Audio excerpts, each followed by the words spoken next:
Welcome, everybody. This is Queer as a Three-Sided Die. This, if this surprises you in any fashion, now would be the opportunity to quietly withdraw.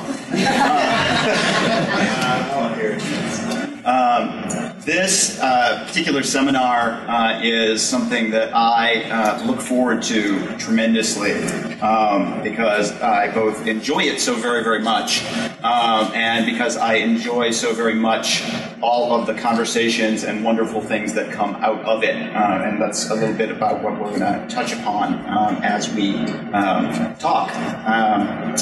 I figured that because this is an opportunity to get people together, we'd like very much for this to be a conversation rather than us just sitting here talking at you. So we're going to briefly have all of the folks up on the panel introduce themselves, and then I'm going to touch a little bit on basically how this seminar came about, and then we're pretty much going to open it up to discussion and questions and whatever it is you guys want to talk about, particularly either about your own experiences or about things in the hobby or the industry that are on your mind.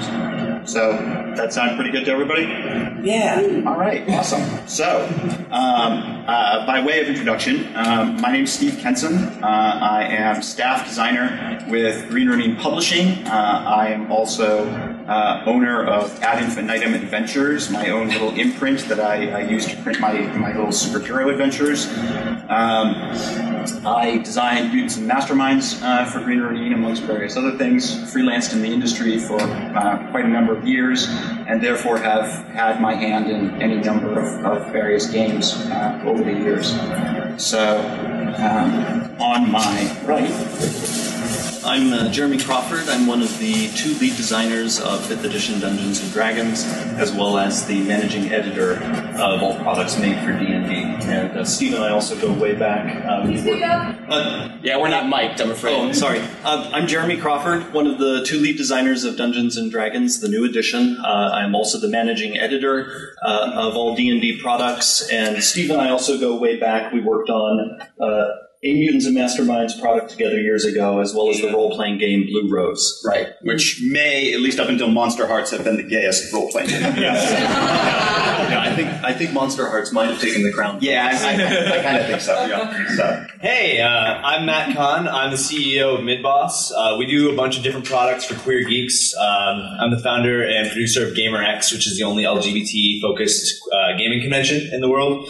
We also have an LGBT game coming out called Read Only Memories, which is a cyberpunk queer adventure game. It was the largest, highest funded LGBT game on Kickstarter, and I'm also the executive producer for Gaming in Color, which this bear over here directed. Hello, my name is Philip Jones. I'm the director of Gaming in Color, and if you got one of these pink sheets, it's right at the bottom. It's the very first LGBT video games focused feature documentary film, and we're screening it tonight at 10 p.m. at the Westin Hotel in Grand Ballroom 4. That's great. And it's great. So come see the film. I also was the exhibitor director of GamerX, and I'm the community manager for Read Only Memories. I'm Wesley Schneider. I'm editor-in-chief at Paizo Publishing. I've written a whole bunch of adventures for a number of companies, a bunch of supplements, so on and so forth. So, yeah, that's me. I'm Renee, Knipe. I've been publishing, self-publishing, and writing gaming material for probably 10 or 12 years. I also co-moderate. I have to be careful with that because we're being recorded. Some people my other co-moderators might take issue with my moderation abilities, but the website Gaming is Women, which focuses, as you might expect, on women in analog gaming, but also has a really significant intersection of queer people along different ranges of the spectrum. My current thing, and I guess that puts me here on the panel, is that I'm currently working freelancing for Onyx Path. Had a couple things, had a thing out last summer, and I'm currently working on the Vampire of the Dark Ages reboot, bringing up the Kimise, as it turns out, which is my focus clan. I'm very proud of. Thank you. I should note the folks from the No Direction podcast are very kindly recording the seminar for us so that folks who couldn't be here in person will have the opportunity to view and listen to it. So be aware as far as that goes. This particular event is another one of those, wow, I wish there was something for queer gamers, at Gen Con kind of a thing. And I'm a big believer that, if you want something, you should try and make it happen. So I, after wistfully, talking with some people about the notion that there really wasn't anything of this sort, I pitched the idea to Gen Con staff as a proposed event. They said yes, and here we are. I think it's noteworthy that this particular seminar has already, in its, this is our third year, that this particular seminar has already had what I would consider a fairly significant impact on our hobby and the industry's awareness of queer issues in our hobby. This conversation that happens in this room just ripples out all across the hobby. Just the very fact that right on the panel right now, you have representatives of two of the largest publishers in our hobby is a pretty significant event. I think that's worthy of note. So I'm personally very grateful that we're able to have this event, and that for all of you for showing up and being part of it. So without anything further, we'd love to hear from you. Yeah, okay, right in the back. So, Steve, you gave me a great segue for this. So, hi, Topher. Hello. With Paizo and Wizards of the Coast, I mean, Paizo has been doing it for a while, being more inclusive, and Wizards of the Coast with the new edition of D&D is making an effort in that direction. These are like the big dogs in the kennel. So, what impact do you think that's going to have on the rest of the industry, or are you seeing that already, as far as people following your lead? Let's do that first.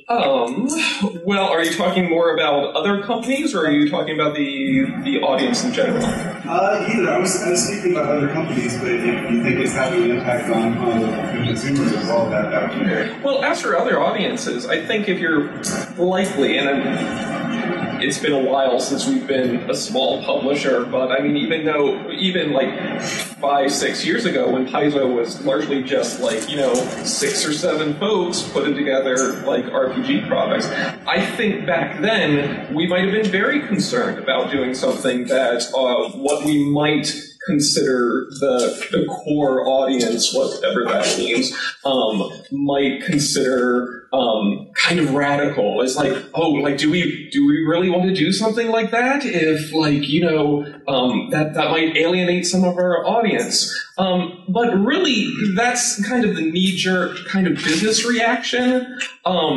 But I think it's a valid one for a small company that is kind of working, largely paycheck to paycheck. It's like they'll take any audience they can get. Why would they want to scare off a potential audience? But it's that's one way to look at it. Honestly, the tack that we've always taken has been, why wouldn't we want to have everybody at the game table? Why wouldn't we want every audience? It's like, sure, the stereotypical gamer is like the straight white male, but that might have been the case like in the 70s and 80s. Just look at all the women in this room, and then beyond that, why wouldn't we want the entire a female audience to be enjoying our game and at our tables? And then beyond that, the entire spectrum of LGBTQ players. It's like, if we can show people that there's people like them in these games, isn't that just making an even bigger audience? So I'm hoping by some of the larger companies like Wizards, like ourselves, showing hey, look, there's this larger audience out there who wants this content. It's my hope that other companies will be oh, this is actually having the exact opposite reaction of what that kind of knee-jerk fear might be. Yeah, At Wizards, our hope is that we will continue to see this sort of thing in everybody's games, that there will indeed be this ripple effect, and that queer content will eventually become just something that everyone expects as a matter of course. That, of course, there will be something in a product that speaks to the members of the audience who either are queer themselves or are interested in exploring playing a queer character. Because we know we have many players who identify as straight but want in a role-playing game to explore what would it mean to be a queer character of some sort. And so we think it's vital actually coming from both directions, not only to be able to, appeal to all of us who are ourselves queer and we can see, there is a place for us here, but also really to broaden the role-playing experience itself. And again, I hope to see that spread through the whole industry. I can't actually speak directly to that. I'm a single person development. I developed my own game system, and one of the impetuses behind that was because I didn't see anything for queer gamers. I was a long-time Living Greyhawk player, and played and GM'd a lot of different games. And so in a lot of those adventures, you would have these bar scenes where it was the bar witch every single time, and all the guys go, they hit on the bar wench, and I'm like, so I wanted to develop a system where it wasn't like, okay, now you're playing, you have to play a character. It's, okay, well, let's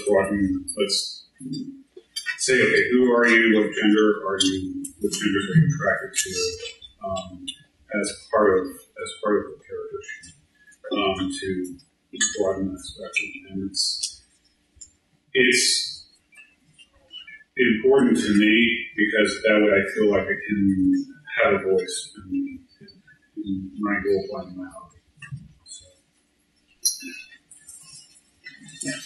So I'm going to start with an apology, because 4 years ago, I was in a game that you were running, and you killed my character. You said that was the first time that had ever happened to you. And then 3 years ago, I was in a game that you ran, and you killed my character again. And I almost asked if you hated gay people, but now I know better.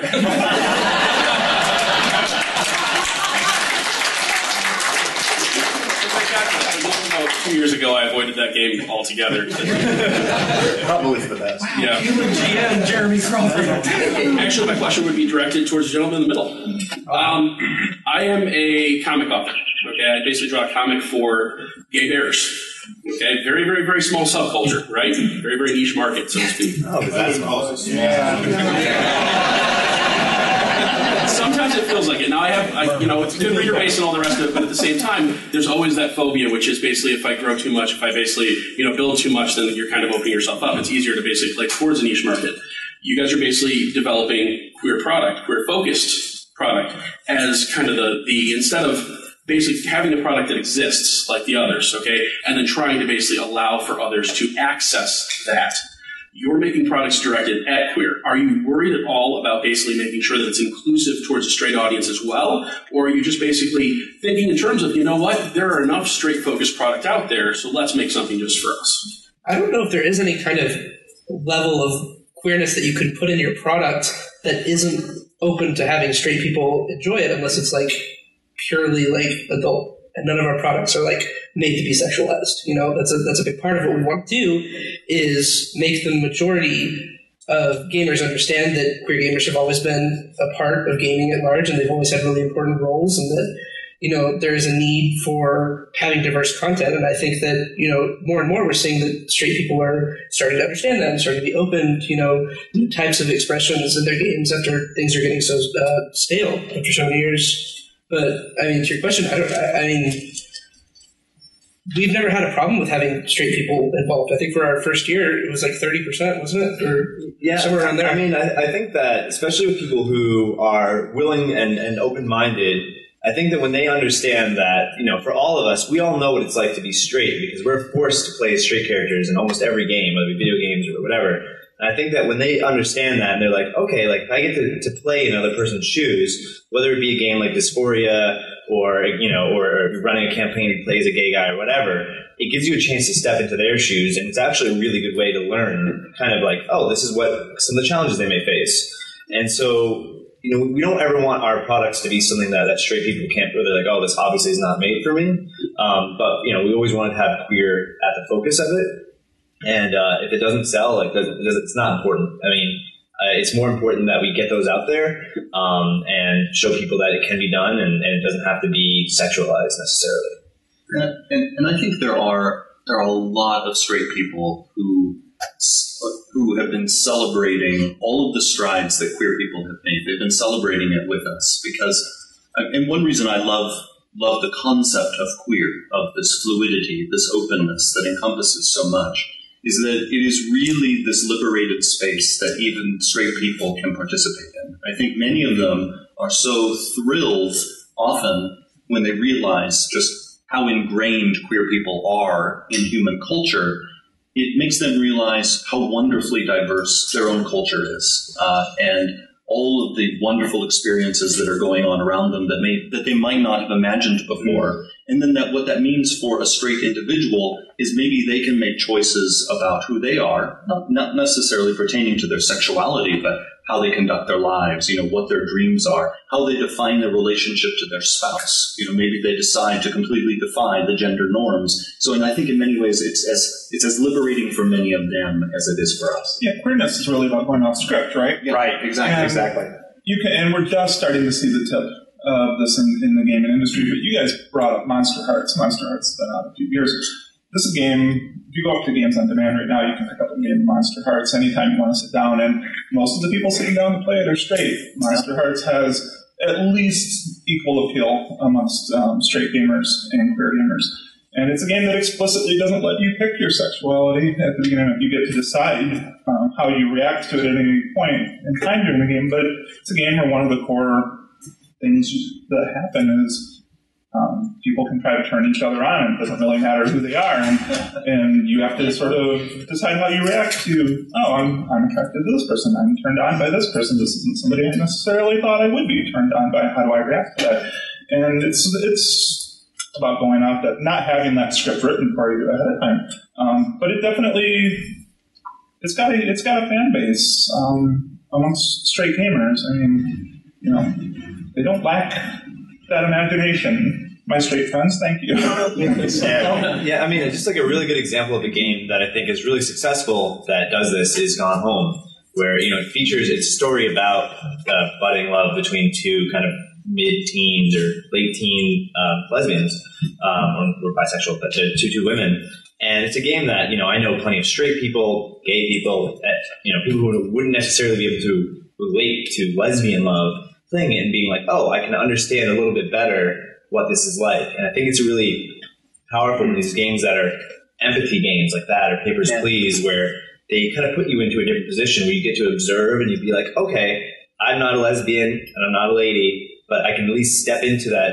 mindset and I can kind of better understand what it's like through this experience. Well, role-playing is a powerful tool for that, for having an opportunity within a safe context to experiment and try on different personas and different roles and say, what would it be like to be this person in this place and in this time, and to confront the challenges that confront those people, those characters. And I think that's part of the reason the role-playing hobby is very broadening. And it creates people who tend to be pretty open-minded because of the breadth of their virtual experience. I think it's a topic that we've brought up in this seminar a couple of times. And it was kind of a weird thing that I think has happened for many of us, that we played queer characters before we were ever out in real life. Oh, yeah. So how many people use RPGs or gameplay to come out? Yeah. Yeah, quite a few. Yeah, it's pretty common. So just kind of fascinating. It's like, Yeah. All right, so this is a question to all of you, mainly because you all represent different facets of a very multifaceted and, well, totally freaking awesome industry. But we talk about having queer products, or we talk about inclusiveness, or things that specialize, but what is the goal?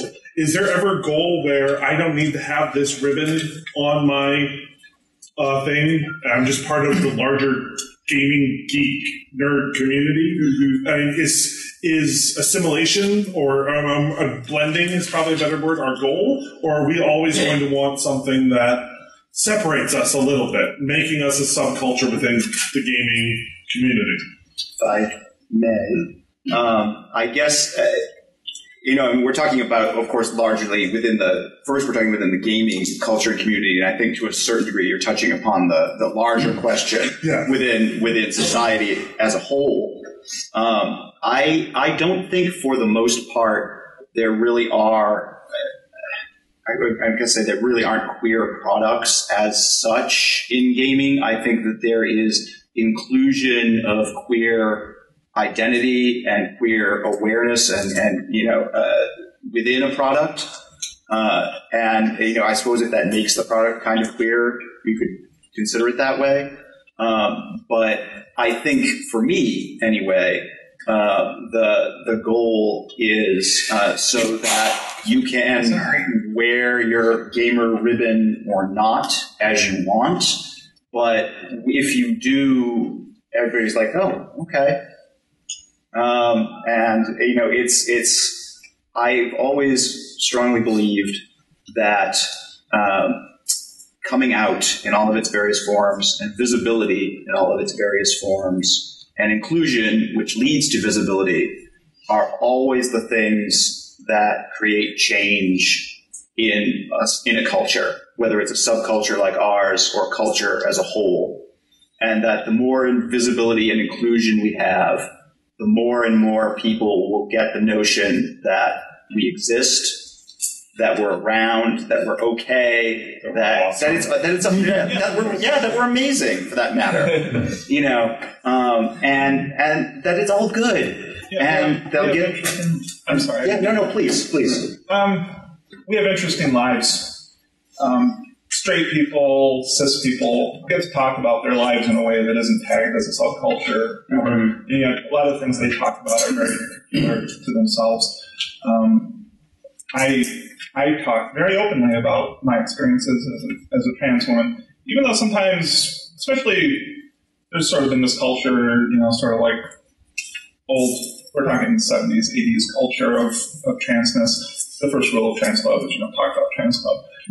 Increasingly we're starting to see less and less of that as people, they want to talk about their lives. They want to, if I'm with a group of cis women and quite frankly they want to talk about they're having a terrible period this month, they don't think about that as a cis issue. I want to be able to talk about the experiences I have that are analogous to that without it being weird. So it's exactly what we're saying here. It's not assimilation. It's normalizing the conversation. It's not trying to disappear into the crowd. It's trying to make our voices present and heard, but also ordinary. Not normal. I don't like the word normal, but ordinary. And really, all of culture would be weaker if we vanished into it through assimilation, because any system, and this includes a cultural system, is stronger if it is diverse. Because there's just the simple fact that if things become too alike, you have a single fail point. And again, that's even true of a cultural system. And so the whole system is healthier if you have diverse perspectives. You constantly have this injection of different ways of seeing the world, different ways of experiencing the world, and all of those experiences are then informing the broader human culture's sort of take on existence itself. But just to clarify that, do we need to then continue to, in some form or fashion, separate ourselves, make ourselves a subculture within this subculture to do that? I don't think it's a question of need. It's really a question of individual preference. Okay. Because there could come a day. It could be 5 years from now. It could be 50 years from now. Hard to tell, given how quickly things are changing. There could be a day where our culture is as nonchalant about queerness as the imaginary world of the show Teen Wolf. But even in a world like that, many of us might still want to wear a gamer sticker, maybe because we just want a guy to know, like in my case, the guy knows I'm gay and I want to go on a date. You know, because the fact of the matter is, none of us has a brand on us that identifies us clearly, you know, wherever we are on a spectrum of sexuality, and so there will always be some use in coming out. Yeah, we have a number of questions. So in the back first, and then we'll get over here. Right, you have your hand up. So my question is, oftentimes our culture is stereotypes being hypersexualized. And as writers, how are you going to tackle that? Monster Heart sounds wonderful, but isn't that what they always think about? Oh, all they want to do is put children here. All they want to do is fuck, you know, that's all they want to do. So how do you as writers be very careful to also include the other aspects, that we are complete human beings? And we also want to be powerful. We want to be the best wizard, the best fighter. We want to be the king, our king or queen, you know. How are you tackling that? Being careful to include the sexual aspects of our culture, but also not allowing them to be the stereotype, you know. How are you tackling? I think one of the easiest ways to handle that is just like you would handle it with, a straight character. It's just like, if it's not a big deal, if that's not the hook on the character, that's not something that needs to be broadcast. I mean, if the reason that the lesbian wizard is like the most awesome wizard what there ever was, if this lesbian wizard is like the most awesome wizard, then that's because she studied and she's had this cool experience. She's an awesome wizard. She's an awesome wizard because she's an awesome wizard. She's not an awesome wizard because she's queer. It's the sort of thing where it's like, if that comes up on page 300 of the novel that she's in, that it's like, oh, and hey, she hits on this other woman, or she has an encounter that feels very natural. The hope is that, the reader hits that and is like, oh, that's the thing about her as well. That's cool. But the focus of the story should be more on, I'm not saying, I don't want to say should be, but I mean, if the focus of the story is not about her being a sexual creature, then why play that up? It can still be a part of her, but every gay character doesn't need to be the gay character. They can just be the character and be awesome for that. Conversely, it's probably okay for some characters to have lots of sexual partners and whatnot, and that's fine. Yeah, because it is a balancing act. Because the danger for us, and this has been a struggle that queer creators and also straight ally creators who want to have queer characters, this is a struggle that they've been undergoing for years now, and that is where to find the balance point. Because sure, we don't want to stereotype ourselves as little fuck bunnies, but the fact is we are sexual beings. Human beings are. And that's true of straight people, that's true of queer people. Not necessarily true of someone who feels they're asexual, but for many humans, sexuality is a very large part of their existence. And so I know at least at Wizards, we don't want to be so cautious that suddenly any character we might have in an upcoming story is neutered, is this desexualized being, and sort of becomes like the mystic queer. Right, and it's and that's been a very common phenomenon for years with GBF. Yeah. I mean that's happened with ethnic minorities also, where the person is sort of reduced into this harmless, wise person, who has no regular human weaknesses, no regular human desires. It's just the pure gay. Now, that character can be delightful. That character can be delightful, but we don't want that all the time because we're real men and real women.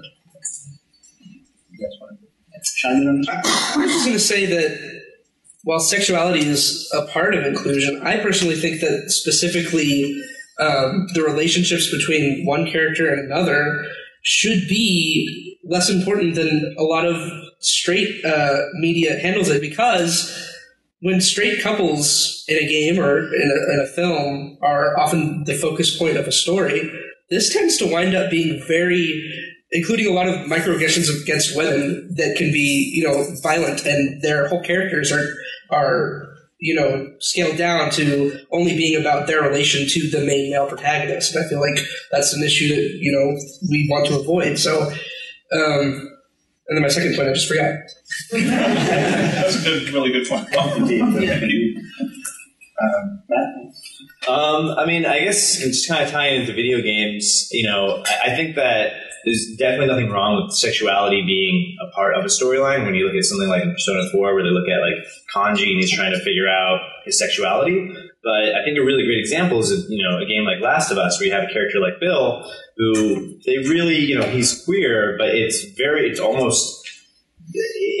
subtle. And that's kind of the point, is like the things about this zombie, zombie kind of apocalypse world. So of course, he's not going to be like, I like to have sex with guys. Yeah, you already knew a lot about Bill. You already knew a lot of good things about his character and a lot of bad things about his character. You already made up your mind before his sexuality was even ventured into. Yeah. So he was already treated like a person. He wasn't ashamed about it. No. It just never came. It wasn't like the top three priorities. And the developers of that game took that issue very seriously. They worked very hard to make sure that this was handled successfully. I didn't even realize that was in The Last of Us. You just totally sold me on that game.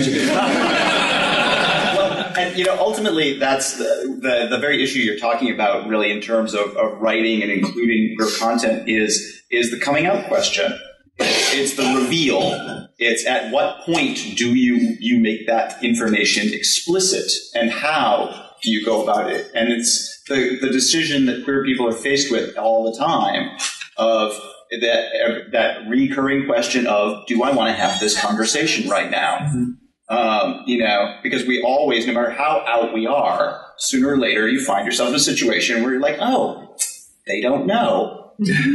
What am I going to do about that? Do I need to do anything about that? Is this really important? And that it likewise in fiction and in narrative, those same situations, as soon as you introduce queer characters into it, are going to start coming up. And it's going to be the question of, when do you want to do that, and how do you want to do that?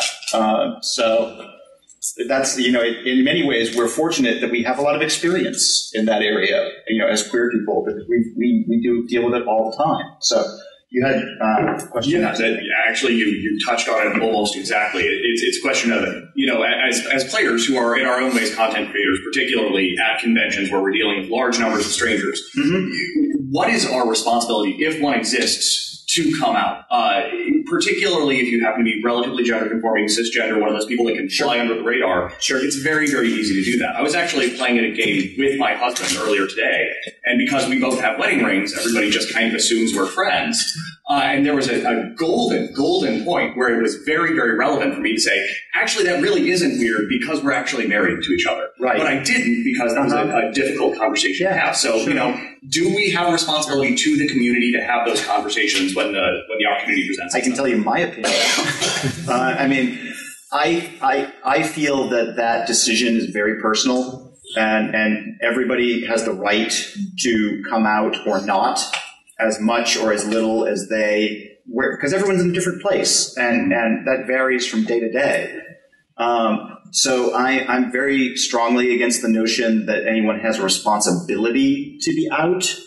I think that people should be aware of the value of being out and the power that has, and then make their decision accordingly.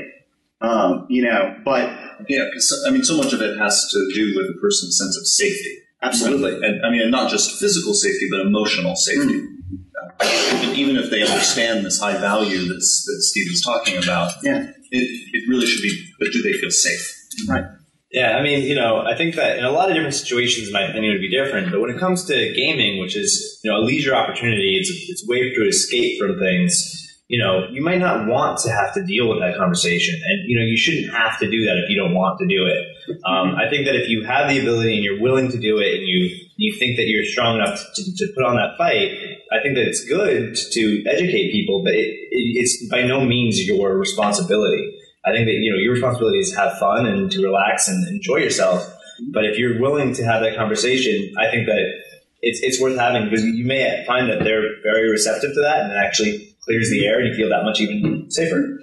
Yeah, I think it can go either way. I mean, coming out can be something that's very dangerous for some people, and at a convention like this, if it's very clear and open, or apparent that you're different or you're queer, or even not, you're going to experience microaggressions when people are playing a game at a table and someone says something that could be seen as discriminatory or derogatory or disrespectful to queer people. And at that point, then you have the decision: do I want to come out right now to this person and engage them, call them out for what they're saying and say, hey, this is not cool? Because if you do that, that could clear the air, and that could make things better, and that could right this person, that could change things for the better, or it could even go worse, because then you're opening up a part of yourselves, and they might feel entitled to start asking you questions and changing the conversation. So it can go either way. It's really about are the goals here where I'm sitting right now worth the risk? Do I feel like there's a good chance of this going well? Renee? Yeah, I'll add just a little bit because I agree. We have many questions building up. I agree with everything you guys said. It's entirely personal, and it should be totally personal. That said, and as you pointed out in your question, not all of us have the opportunity to fly under that radar. I know it's not an option for us. I've been misgendered at least once today just going through the dealer hall. I don't know if you guys noticed, I'm 6'6". I have a very atypical body size and whatnot for a woman. So, and it's a lot of work. You're constantly managing your identity. You're constantly on is the thing, and it's exhausting. So, for those who can turn off on that, totally get why you would want to. And yes, safety is always an issue. It's just intensely personal. You know your own situation better than anybody else, and you make that decision for yourself. So, but for those of us who can't turn it off, I'm right there with you. I love you guys. I'll be there for you. So. Just to piggyback on that, is there a way for us to show support in a way that's really what I was getting at? We can talk later. Sorry. Fair enough. There certainly is. Jeff, did you have something that I know that was like an hour ago, but it was just on the topic of it was just an opinion on the topic of the ribbons. Yeah. First of all, I think personal offense I made these ribbons and I like them. They're lovely. But I hope those things don't go away, because I think on my character sheet I have my hair color, my eye color, my alignment, my gender, my race. I think sexual orientation is just one of many facets that helps define who we are. And so, to that degree, I think having ribbons used to be a much bigger thing at Gen Con. People would have all sorts of ribbons that defined who they are. It wasn't just the Settlers of Catan ribbons. Personally, I kind of like that. And so that's what kind of gave me the idea of the game ribbon. So, as we move forward, I think that it becomes more integrated and not but I still think the concept of identifying your sexual orientation is easy to add on to, it's pretty easy for most people to tell what their race is and stuff like that. But sexual orientation is a hidden thing. And so, it's kind of cool to Yeah, I mean, just on a simple level, like, even if it's I'm not like cruising or whatever, if I can play a game with someone who I know is gay, I can be like, oh, me and my boyfriend do this or that, and I don't have to like secretly worry if I bring that up that the guy's going to be like, ugh. And so it's nice just being able to know that you're in a safe space. Yeah, I really appreciate that. So yeah, I think part of that is, I put this ribbon on because I wanted to, not because I felt like I had to. And I feel like that's always something that's going to be important to me, is wanting to be a face and have a presence, where I can and where I feel safe to do so. And I think that so much of our work is centered around changing the culture and making it more inclusive and inviting.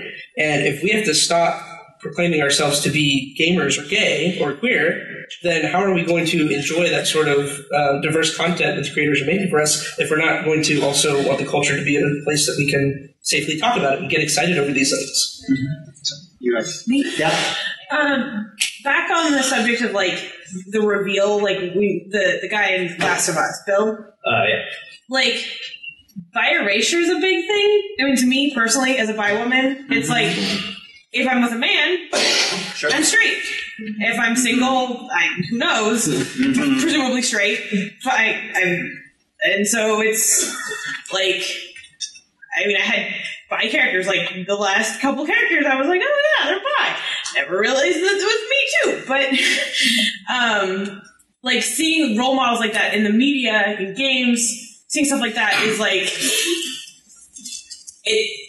I think if it was more prevalent, the switch would have clicked in my brain that I like girls too. Is that something that, like, making sure that, like, I know, I can't remember if it's Kira Marisol is bi. Marisol, yeah, that's what I was thinking. One of the iconics in the Pathfinder role. Elves are all bi.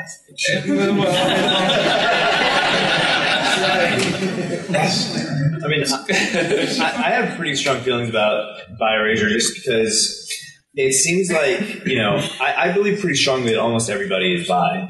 I think that the world creates, the way that popular culture has existed right now is that it creates you're either with us or against us. So if you're gay, you have to be gay. And you can't have, you know, like, I'm not allowed to flirt with a woman because then I'm, you know, not a part of the gay community anymore. And if you're straight, you're like, it's like a one drop of gay thing. You're not allowed to even try, you know, hang out with a gay because then all of a sudden, you know, then you're gay. And I think that as we become, you know, hopefully as queer rights becomes a lot more accepted and people don't make as much of a big deal about it, I think that we can start to make some nuance into it. Yeah, and I mean, you know, I don't consider myself bi, but I'm not against the idea of dating a woman. I think a lot of gay people I know they don't do it because when they try, they say, oh yeah, you know, I can see myself with a woman. They're like, what, are you not gay? Are you just fake gay? And the same way with straight people. They're like, oh, it's like, oh, well, I find that guy attractive. They're like, oh, are you gay now? Or, you know, and I think that as that us versus them mentality begins to die out, I hope that people will eventually start being like, yeah, you know, I'm into whatever,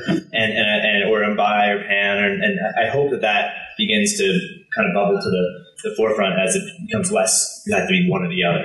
Well, you know what's kind of interesting? I think 10 years ago, you know, there are folks that are, you know, just scientifically attractive, and they walk by, regardless of your sexuality. Proven by science.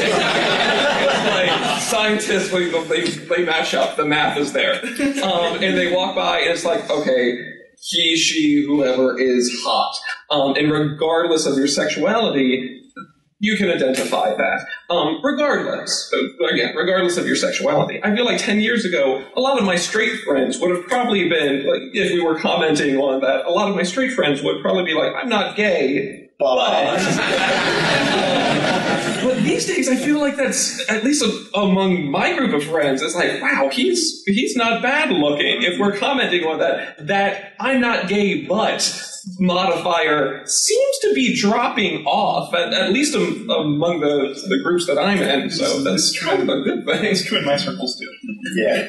I do like the point you made, though, about having diverse content sort of being the catalyst for people understanding more about themselves. The more that they're exposed to it, the more that they're playing something that's interactive that they can, you know, form a bond to and then, you know, learn more about themselves in the process. I think that's what makes games so political and why that's definitely a big part of representation. But I think Renee raised an excellent point early on that really we are just at the tip of the iceberg.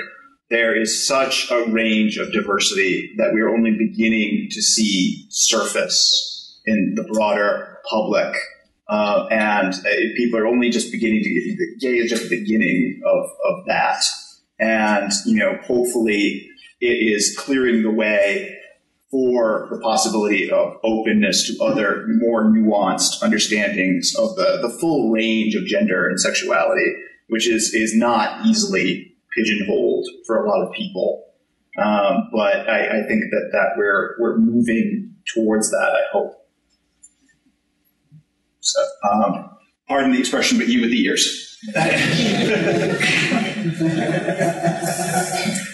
Works.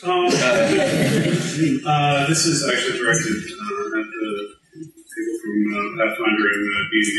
Do you think that at some point you would include like a sexual orientation as a descriptor in your character sheets?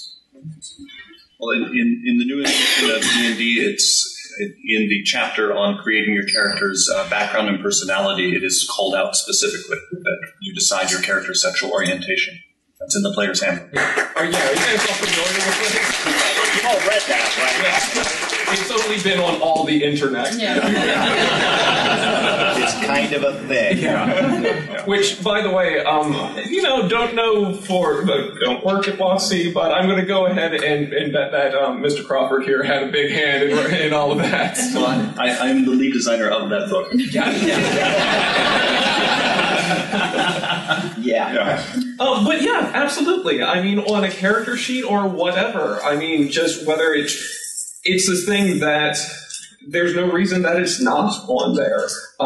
Sure could be for Pathfinder as well. And in fact, sure we have a character sheet that we give you in like the back of like the core rule book, but in all honesty, that character sheet's a little dodgy. So it's really fascinating to like go out there and just see the broad range of different character sheets out there. If that's something that you think deserves to be right up at the top of your character sheet, if that's something that identifies your character as much as eye color, race, hair color, whatever, by all means, that's something that should be right up there. As for us putting it on there, yeah, I mean, the next time that we do have the opportunity to do something like that and, do some renovations on something like that, you can bet.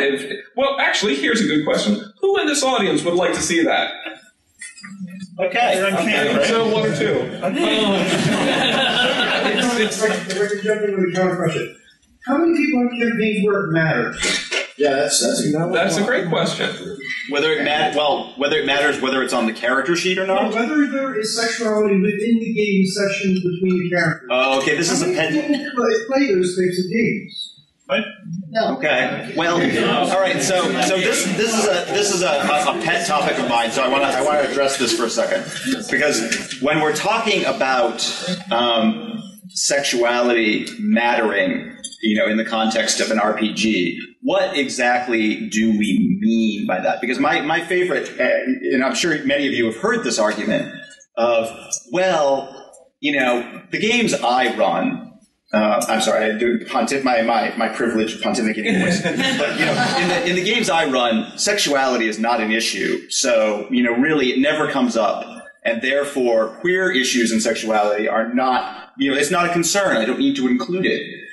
And my counter question is: okay, so in the role-playing games that you run, there are no people who are married. There are no people who have families. There's no stories of romance. There are no people who are married for purposes of state or in order to attain power or for political alliances. No one has ever flirted. No one has ever flirted with anyone. There's no prostitution. Sexual harassment. There's no sexual, and we can keep listing. I'm not talking about explicit people having sex. I'm talking about life. Exactly. Sexuality comes up constantly. It's part of human existence. If you're describing a setting in which beings like us exist, then it's everywhere. You're soaking in it, as it were. That's my concern when the idea that it can be quietly pushed aside with the notion of, these are fictional games and they should be appropriate for, children, amongst other things. Think of the children. Right. Think of the children, and therefore we shouldn't talk about those naughty matters. Right. And really, just to piggyback on what you're saying, and I think we've talked about this topic before at this panel. It's so important, I think, for us as queer people not to characterize ourselves the way our enemies do, because many of our enemies want to reduce us to what we do in the bedroom. What we do in the bedroom may be super hot, There is a whole lot more to who we are as human beings, and a lot of that also pertains to our sexuality. You know, I often like to say what makes me gay is not that I'm attracted to men. What makes me gay is I am most likely to fall in love with men, you know, and I have married a man.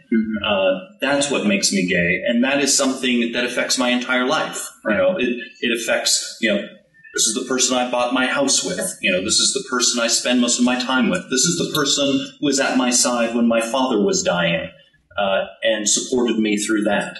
That to me is, for me, what it means to be gay. On top of the hot stuff we do in the bedroom. Right. No pun intended. Yes. But you've been waiting very patiently. Yeah, I actually had a comment question, piggyback about you and your husband. I'm a straight man. I'm actually here to meet Renee today. It's my wife's best friend. So I come to the Gen Cons, the cosplay tournaments. And as a straight person, I'm obviously very open-minded. I'm sitting here amongst all of you and listening, and great content. I had an instance where I had a gentleman who was queer, queer gamer, very abrupt, didn't want to have any secrets about it, to the point where it was interfering with me as a person to try to play the game. He was using his sexuality and his sexual orientation to get into my head to play the game.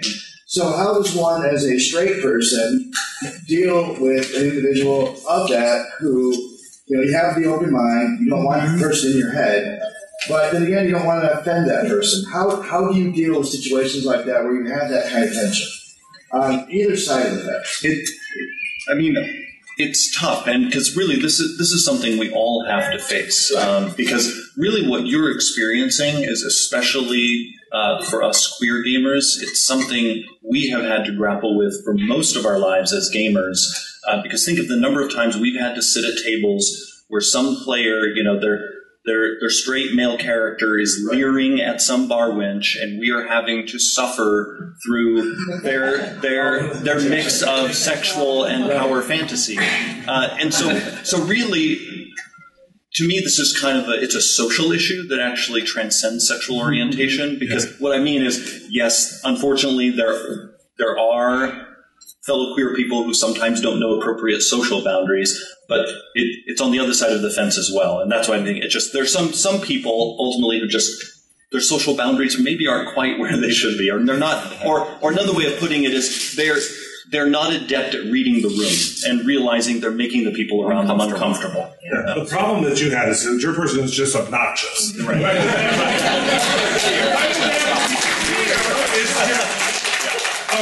Footnote. Has everybody seen the Key and Peele skit from this past season where...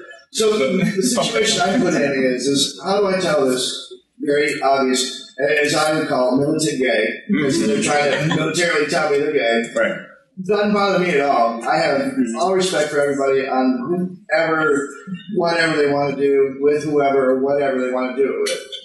But how do I go and say, okay, you know what? I'm happy for you. That's great. I'm here to play a game. You know, I don't need your propaganda. You don't want it. Obviously, if I were to throw it at you, would never want to hear my propaganda. At what point do you break down that boundary? That was perfect. How do you break down that boundary without offending the person? They don't always get it. Yeah, well, but again, that's because some people are just obnoxious. So when you say this person was using it in the game, what do you mean? I mean, I came from the Net here. To give you an idea, I came from the Net Nationals. Yeah. It was my first Net Nationals tournament. I'm really happy. The guy says, and goes, "Hey," I'm like, "Hey, how's it going? I'm Brian." And he's like, "Oh, well, I'm a gay gamer. You don't want to touch my hand." I'm like, "Whatever, dude." And he's like, "Yeah, my boyfriend and I." And I'm like, he's going on and on and on. Everything he's talking about is how gay he is, how this, how that. I'm going, you know, I'm shuffling my cards. He's cute. He also might have been doing it just purposely to psych you out. And I'm like, you know, you want to get a beer afterwards? What? And like, As a woman, guys do that all the time.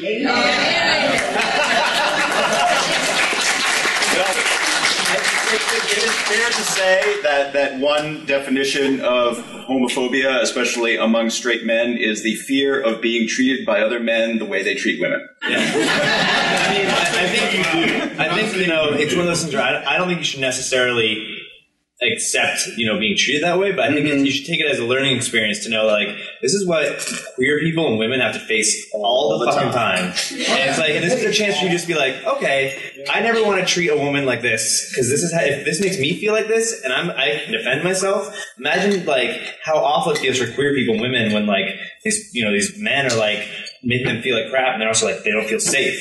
So I think it's just a good learning experience, and then, obnoxious people are obnoxious. But what you meant to do. I'm all good about that. I'm very open-minded. I'm probably one of the minority gamers, but I've had plenty of men today come up to me, hey, how you doing? And I'm like, good. They're like, hey, you want to go for a beer? I'm like, I don't know you. Let's go for a beer. Sure. Why not? No, but absolutely, the way you were talking about handling it before, just being like, dude, you're at about a 9. I need you. Right, you're up here. I need you down here. Sit down, shove your cards. Let's play. And you're in a tournament, which makes it very difficult. But in a lot of gaming situations, there's a social contract that exists beyond the game. Hey, judge, this guy. Yeah. But in a normal gaming situation, it wasn't a tournament. We have many. Probably just wouldn't play games with a person like that. So. All right. I think we head over here first, and we'll get back to over here. Obviously, a lot of this has been from the point of view of how we do it in the States and Western society, but your games are going out to the broader world. How does this issue and what you decide to publish change when you're dealing with areas that you're sending books to that are not as accepting? Oh, can I touch on this one? Please.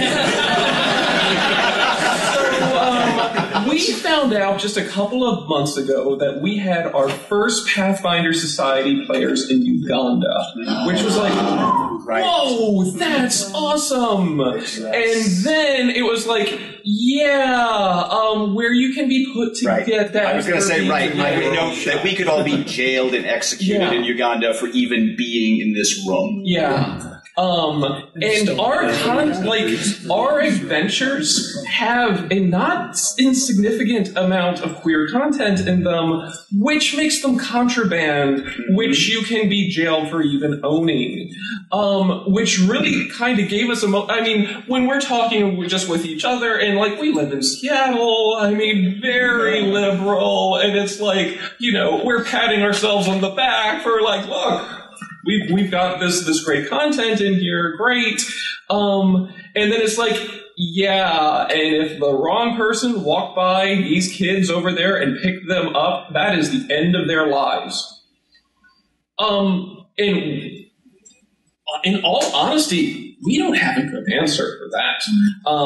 We're not changing what we're going to do. There's terrible things happening in the world, and we don't want to propagate that, and we also don't want to, desensitize or, sterilize all of our stuff just because there are places that are where that sort of, those atrocities happen and whatnot. But it was definitely a moment where it's like, oh my God, our stuff is going there, and this has very real ramifications.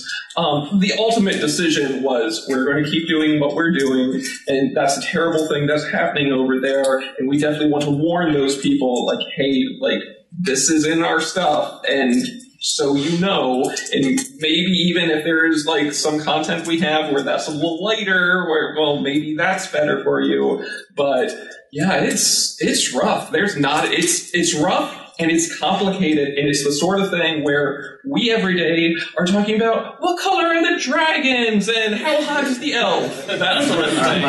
But then it's like, oh shit, this is real.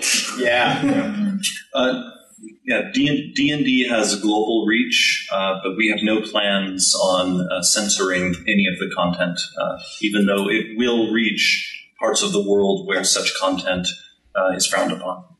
Because I think ultimately there will only be global change if we continue to boldly include this sort of material. Because if we continue to silence ourselves, as has been done in past decades, there won't be real progress.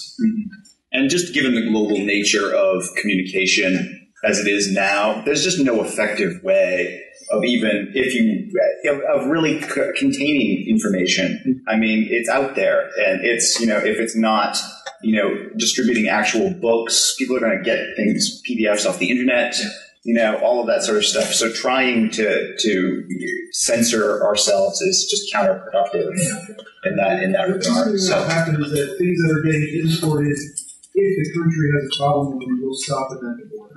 Well, they'll try to. I mean, customs will do that type of thing, but even coming into the States, so it's not something you, as the company, need to worry about, but it still may be an impact you need to know about. Yeah, I think we've got one over here, and then we'll get back over here. Yeah, I want to go back to the safe space concept. I've seen that work for many years. I work with teenagers in a therapeutic setting. I've seen some pretty cool stuff happen at the gaming table. I also work with therapists, and I've been talking with the therapists about this phenomenon, and they're fascinated by it, but they don't have any experience with it. I was just wondering if any of you had ever heard about, read, or spoken with anyone who had actually started thinking about this as from the viewpoint of the therapeutics tool. Therapists talk about all the time about how hard it is to create a safe space, particularly for teenagers, and how hard they work to try and do that. And I tell them, look, it's easy.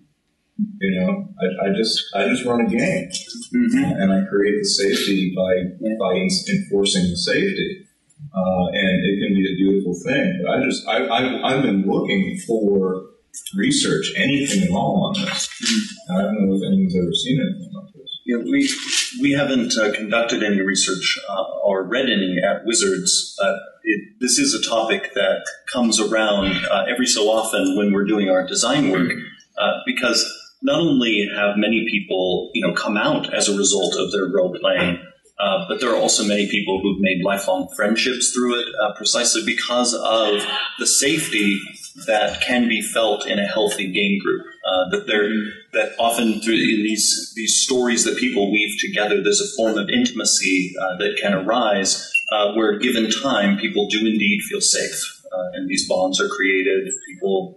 They start feeling like they can disclose sides of themselves. They might not do it directly, but they will sometimes do it through, their avatar in the game. And that's very, as you know, it's very powerful. I've seen that happen. Yeah. I've seen it actually. Does anybody else on the panel have any insights? Yeah. So for Gamer X, we always want to make, the biggest and coolest and most fun event that we can. But one of the core tenets of our convention is that we are designed to be a safe space for queer gamers and for women and for people of color and anybody that wants to go and have fun gaming with people without, with having a guarantee that they won't experience, bigotry or microaggressions or anything that'll make them feel unsafe. Yeah. And so many people after each convention have come up and told us, this is the best event I've ever been to. This is, so affirming and validating for me. This means so much to me. So if there was any scientific data behind that could be classified as therapeutic, that would not surprise me one bit.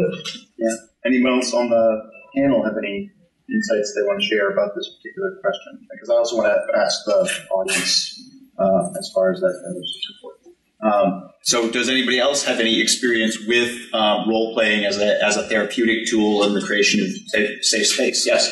Not directly in terms of using it, but my degree was in psychology. And in child psychology, they do talk a lot about therapeutic play, especially with children who have been sexually abused, because that avatar gives them a way to show what they experienced or how they're feeling or anything like that. I don't think there's much in terms of doing it with older kids and adults. It's mostly used with kids who aren't able to articulate what it is they've experienced or what it is they're going through. It is out there, though.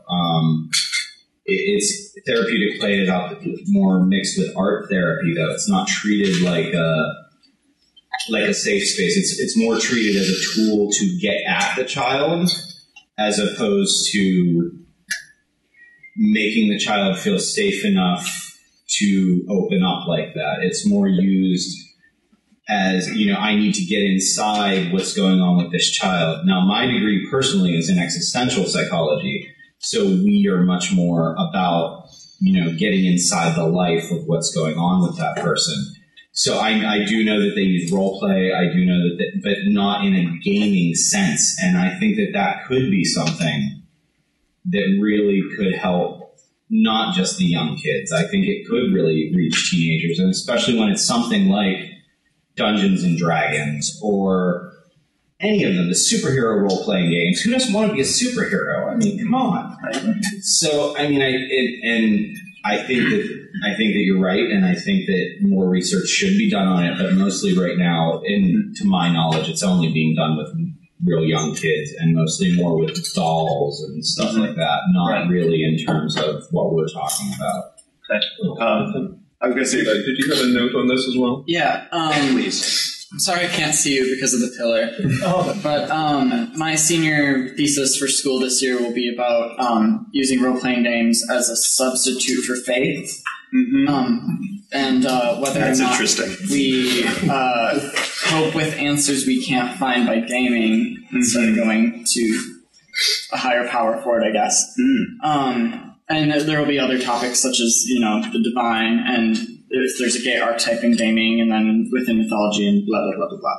But in a year, there'll be something kind of related to that. So, yeah. Excellent. Does anybody have anything to add on this topic before I get on to some other questions? Yes? I would say that, I've more or less used role-playing video games to help explore my identity and have it as a shape place. Like, Dragon Age is first game I actually decided to play as a male, and also be a queer male, is that too. And there's also a canon queer male character in that I relate very heavily to, because he was just very angry about the oppression he was getting. Not specifically towards sexuality, but from what he could do. But I could still relate to his anger and frustration that he had. Thank you. Yeah. First off, I'm a trans woman, so I've used both tabletop role-playing and online role-playing to explore gender identity, and it's really helped me to explore who I am as a person before coming out. And in fact, recently I even wrote a guest blog on how it helps to want to find out who they are as a person through their own avatars. All the way in the back, you had your hand up. Yeah. You've been very patient. Thank you.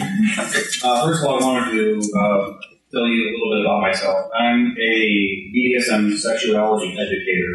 I have a TV show on Showtime coming up addressing the sex directly, and I'm the head of a queer poly household with children.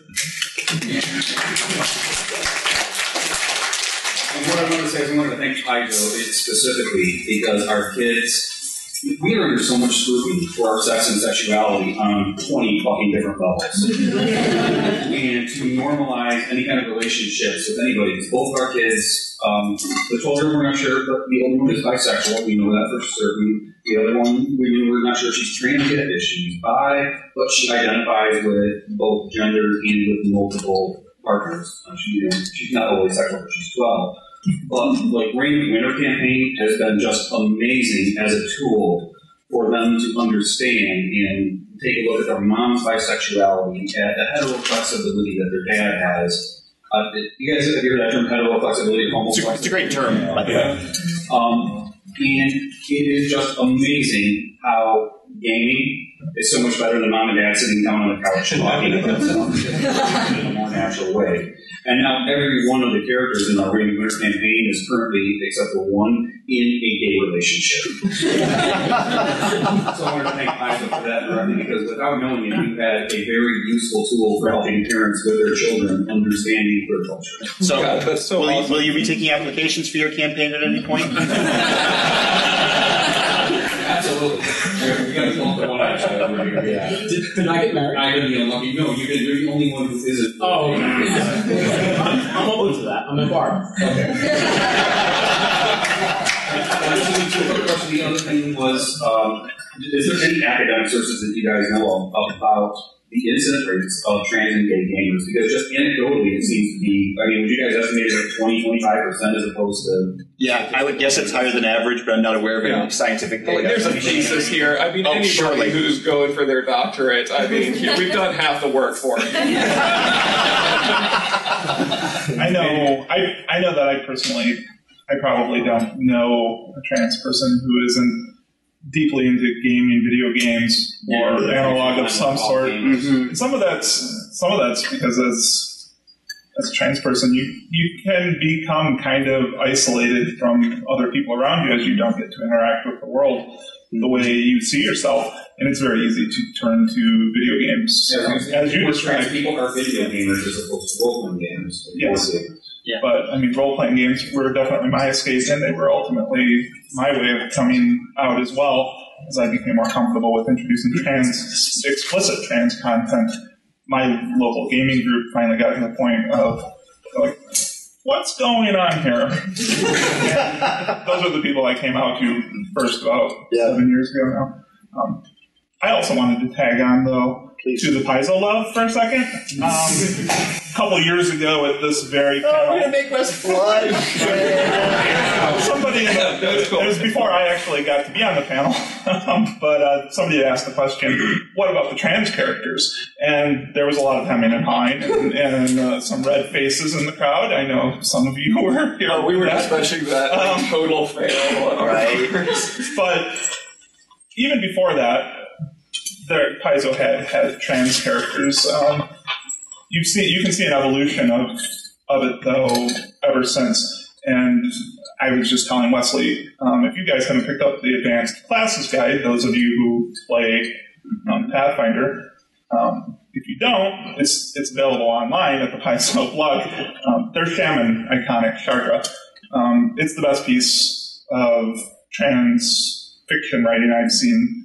Maybe, at least in a mainstream gaming publication, maybe just the best, period. It's absolutely how I would, in fact, it is absolutely how I'm writing my trans characters in Vampire the Dark Ages, actually. But it's absolutely does, and there's probably room for disagreement, but I think it's absolutely the best piece of that. You can see the evolution, you can see that there's a stream of trans characters that pop up throughout Paizo's thing, and I adore Paizo for your continued work.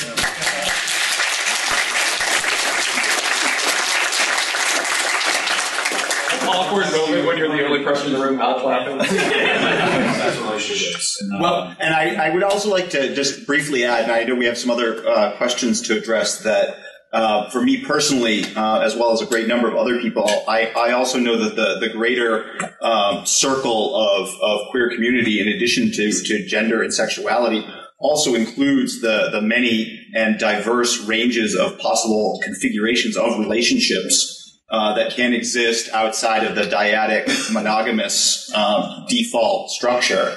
And so I most certainly include polyamory in sort of the greater queer culture as well. And I think that's also another area that can be seen in our work and in our fiction and in our worlds that we're creating when we're moving outside of those sort of structures.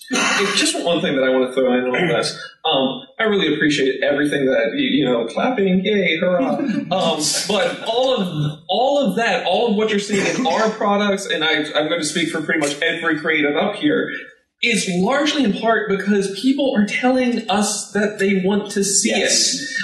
If somebody was like, no more of that, we wouldn't put it in our books. But when everybody is like, yes, we want to see that, give us more of this, okay, we'll give you more of this. I mean, one of the reasons that we have included so many different, so many diverse characters on the whole queer spectrum has largely been in part of discussions just like this, or, quite frankly, this discussion.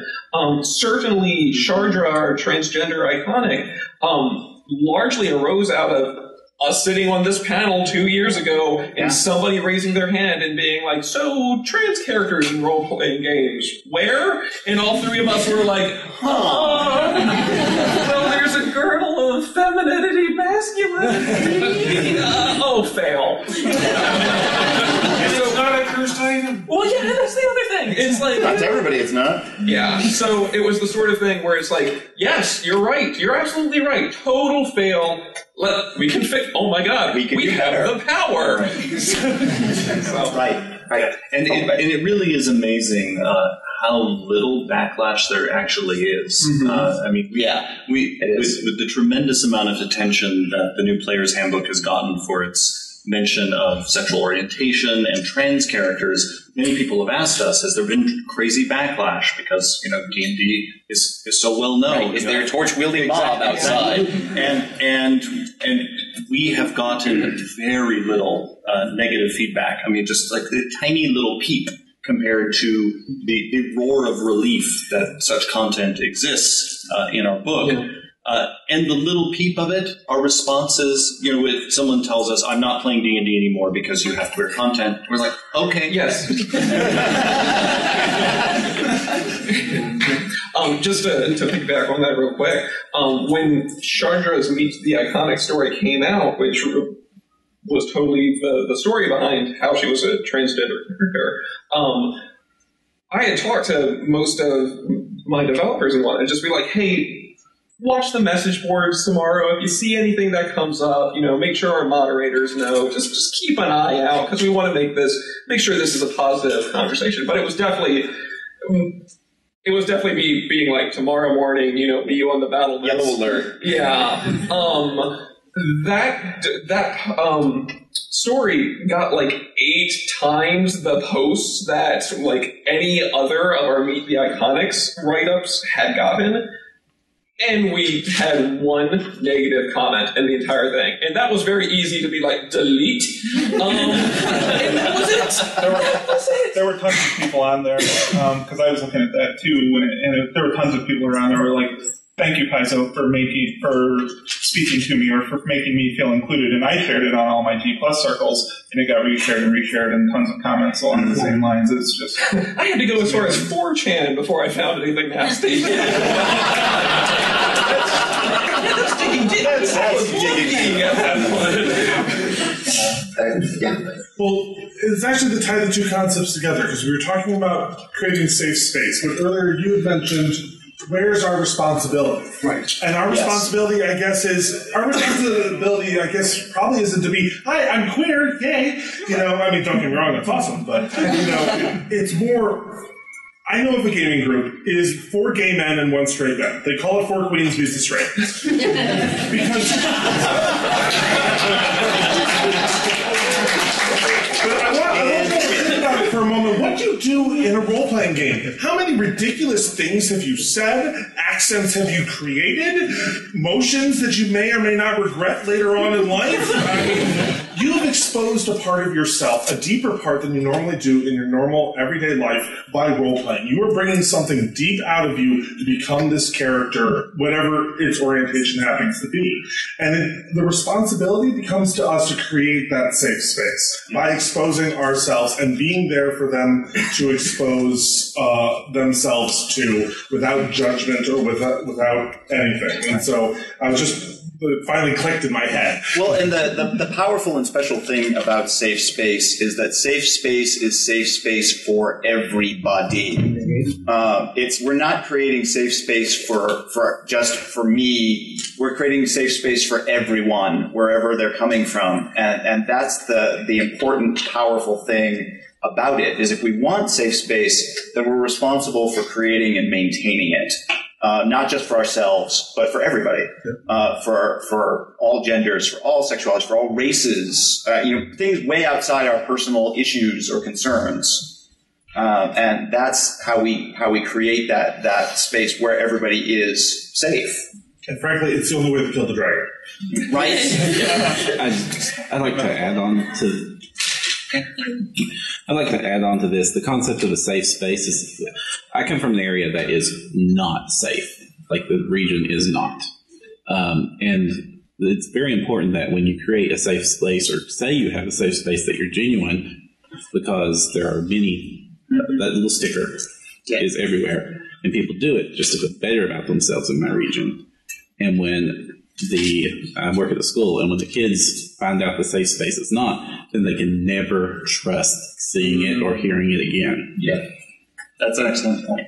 With your fabulous red hair, please. As people who have moved in gaming spaces for longer than I have, I was trying to figure out a way of saying that without bragging about how young I am. Thank you, that was very kind. To the old people. Right. As this kind of content has been introduced, have you noticed an increase in visibility at cons in shops? At safety felt at cons and shops. So, is there a correlation that you've seen as queer content has been introduced in games to visibility and safety? 2 years ago, PAX didn't have any diversity lounge stuff, and, we made Gamer X, and all of a sudden that happens. And I think that it shows that, we did stuff, and we're like, hey, it's very simple things, gender neutral bathrooms, preferred gender pronouns on badges, just stuff that doesn't cost us any money, and it makes people who want it feel so much more safe and secure. And we're making all these, giant $1 million conventions, we're kind of humiliating them. And it's not hard things for them to do, and they can quickly change it, and I'm glad they are, because at the end of the day, we don't have the resources that they do, and they should be able to do those things, and I'm glad that they are. Right. And so I'm just glad that we can, show, even if it's just making, just stuff like this, I think this panel shows, this is one of the most diverse panels that I've seen at all of Gen Con, and it shows that Gen Con can be a really awesome, diverse, amazing place.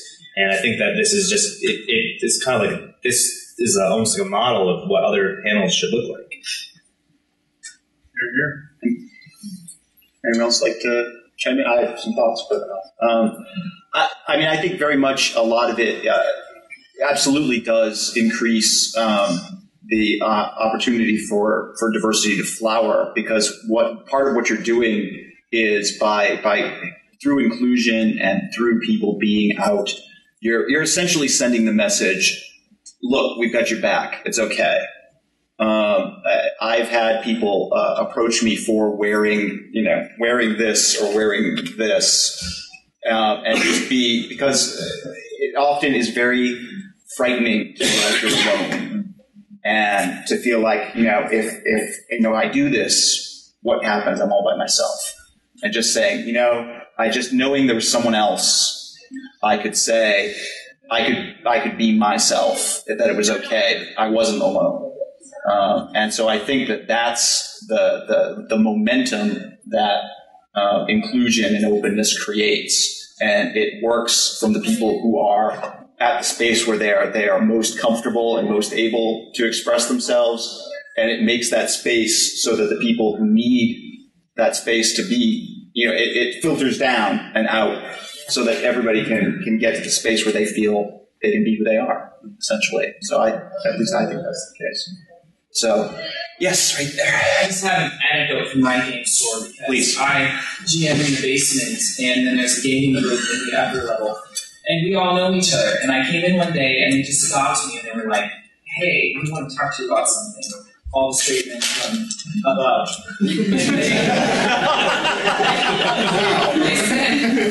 They said one of our players used a gay slur, and we stopped him right there. And we said, that's not appropriate.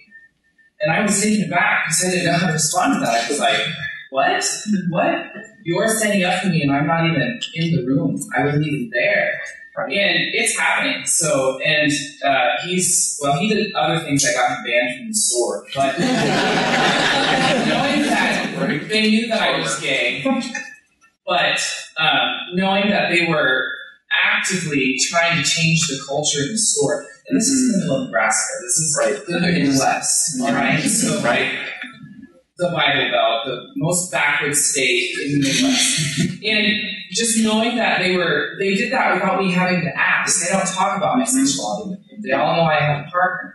Yeah. I'm not actively saying, make sure that you vote and make sure that I get my wedding, my marriage rights.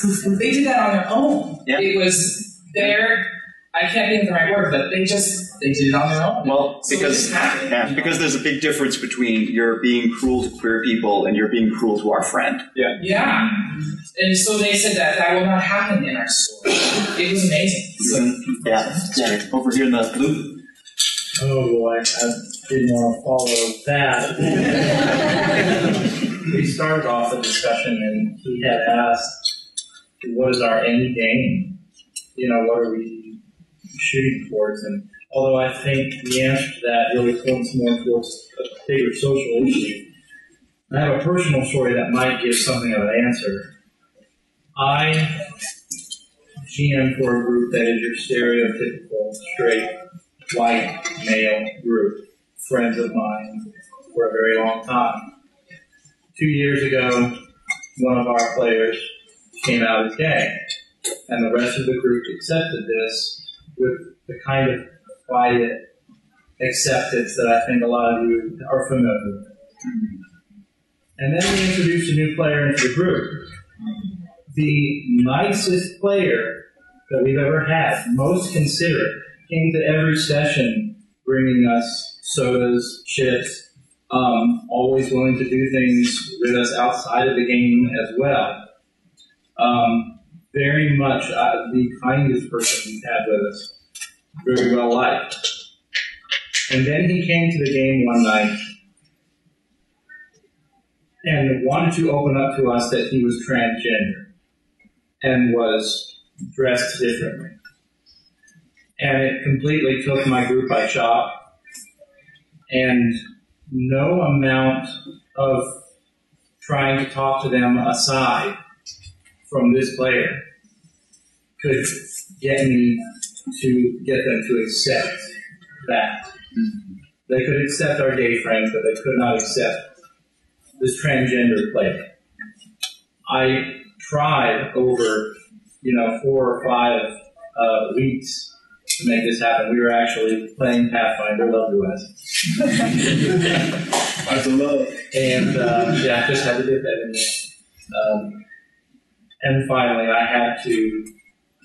was given the ultimatum as a GM that the group would be not playing if that player was still with us. And I had to take that player aside and tell them that the group consensus was that she was not welcome. I think that we will find something of an end game when I don't have to do that anymore. And when that person doesn't have to experience that anymore. Why didn't you just kick the rest of the players out and keep her?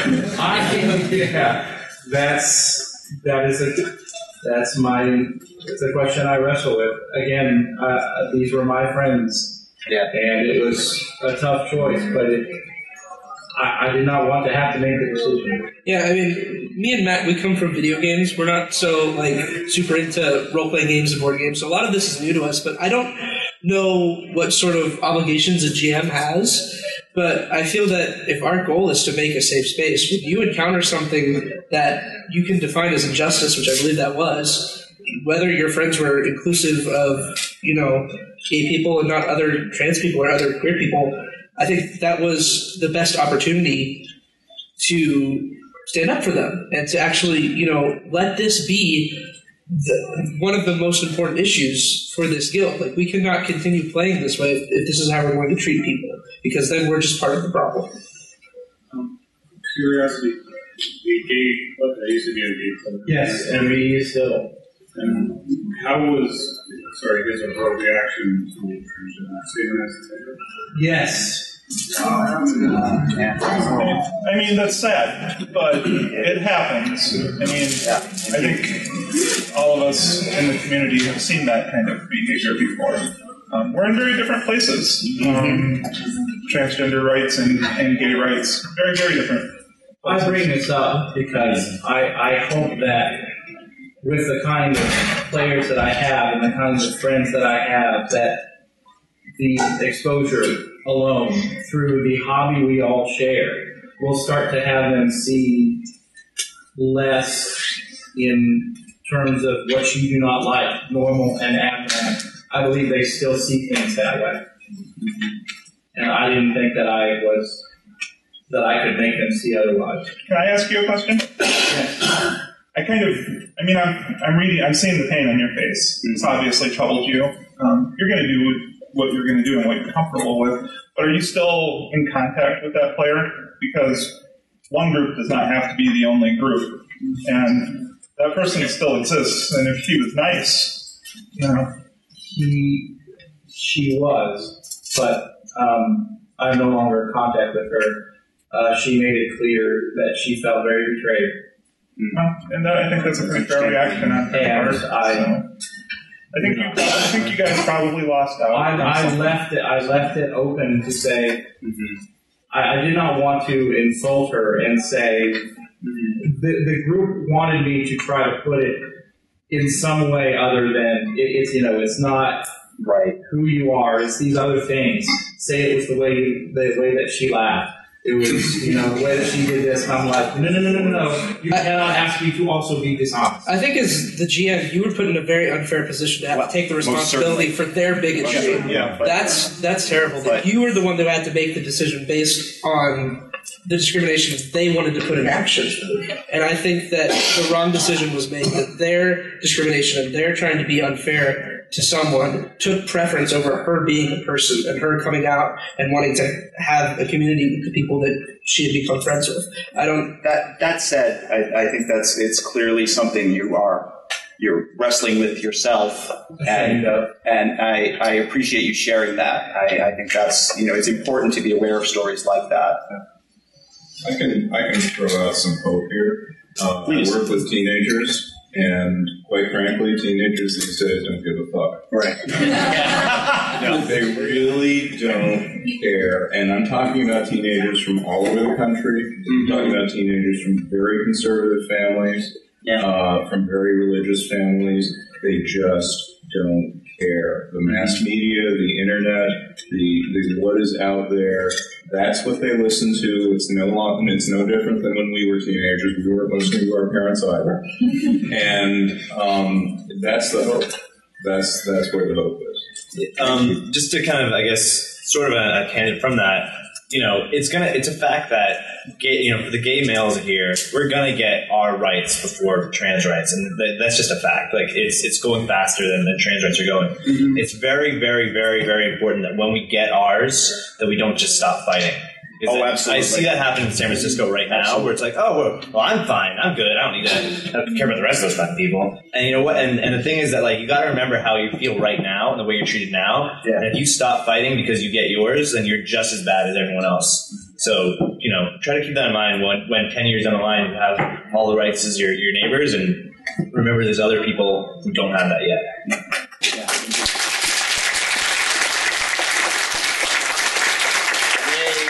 There.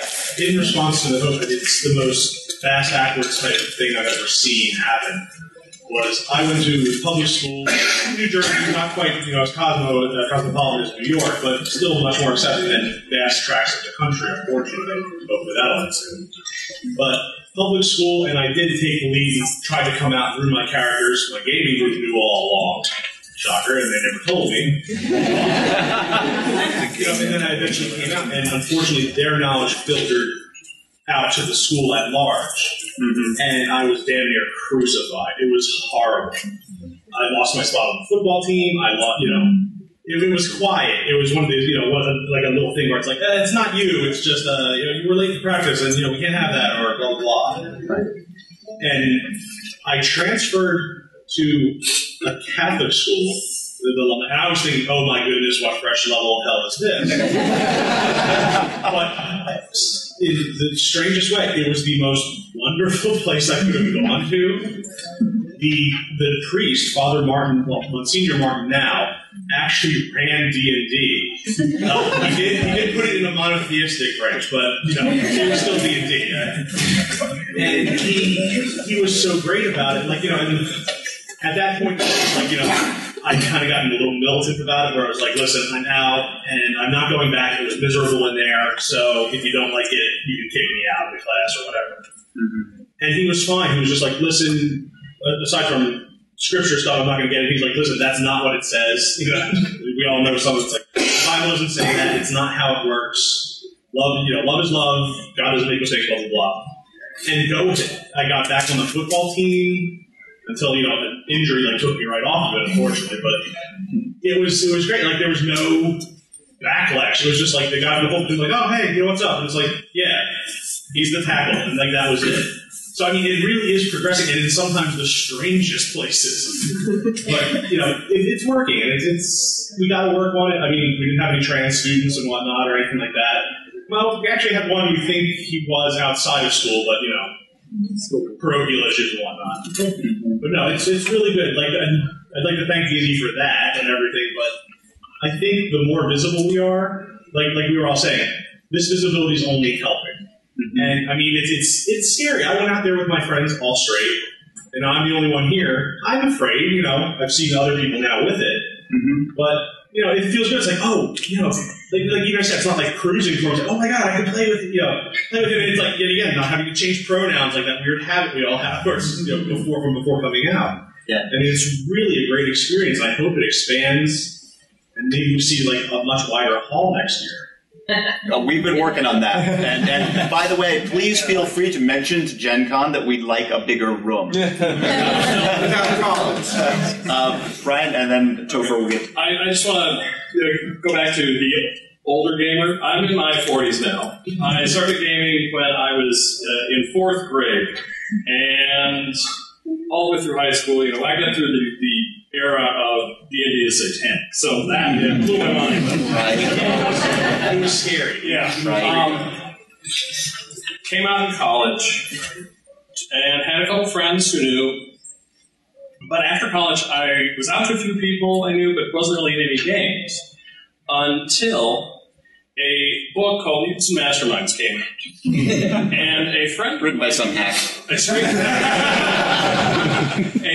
straight friend of mine who worked at a game store knew I was gay, came in as soon as that thing hit the shelf and said, you gotta see this, flipped to the back, where Steve Kenson thanked his husband. And I got the game group, and I have a friend now that I wouldn't have had otherwise. I have a lot of friends now. And I would have gotten a game group somewhere, I know that. But just that word, what was it, 10 years ago? 12 years ago? More than that, yeah. Was enough that I got a good friend out of it. And so that visibility and stuff you guys have been doing since then. Thank you.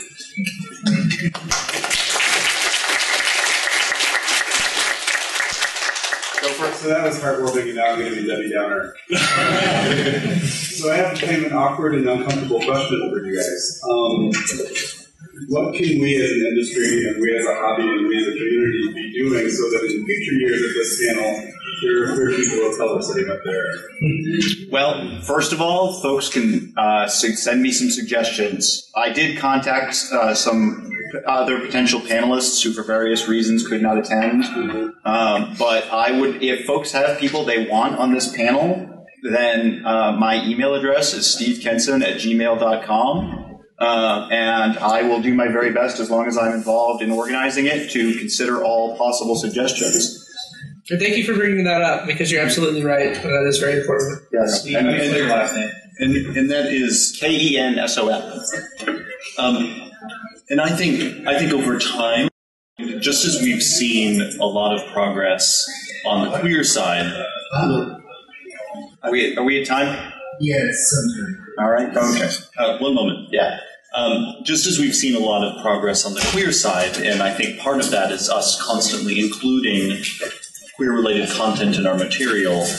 It's a whole. I mean, it goes beyond the topic of this panel, but it is also vitally important that in our games we also are being inclusive when it comes to other ethnicities, various body types, characters of other ages. And so my hope is that as we are more inclusive visually in our games, that will also be a signal to a more diverse body of players that there is also a place for them here. Because I think it's sort of a chicken and egg thing, which needs to come first. But the sad reality is when it comes to professionals, particularly in tabletop role-playing games, it is desperately white, and that is a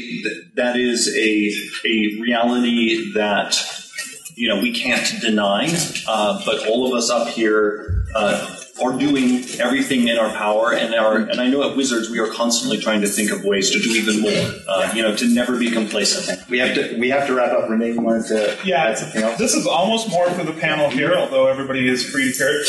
We did a very active search we did, for people of color. I was willing to give up my spot on the panel if that was necessary. And I found a couple people who would have been ideal fits, but there's an accessibility issue in terms of money and travel. Right. And this is something that perhaps, I don't know if our panel is interested in engaging on this topic over the course of the next year, or maybe collective as a group, but if we could find a way to help somebody get to Gen Con, because there are issues of money and finances that are involved, particularly when you start talking about the intersections of queerness and ethnicity. Yes. But we could bring panelists here. Yeah. They do exist, and we could bring them here. We welcome your suggestions. Just a couple of things, and then we're going to clear everybody out. First of all, I am remember that Gaming in Color, the film, if you're interested in this particular topic, is going to be shown later tonight. 10 o'clock. At the Wesley. My plan immediately after this, because they are kicking us out of this space, is I'm going to go and hang out in the bar. So anyone who cares to join me is by all means welcome, and we can see how much of that space we can fill before they kick us out of there. And thank you all again very, very much for coming.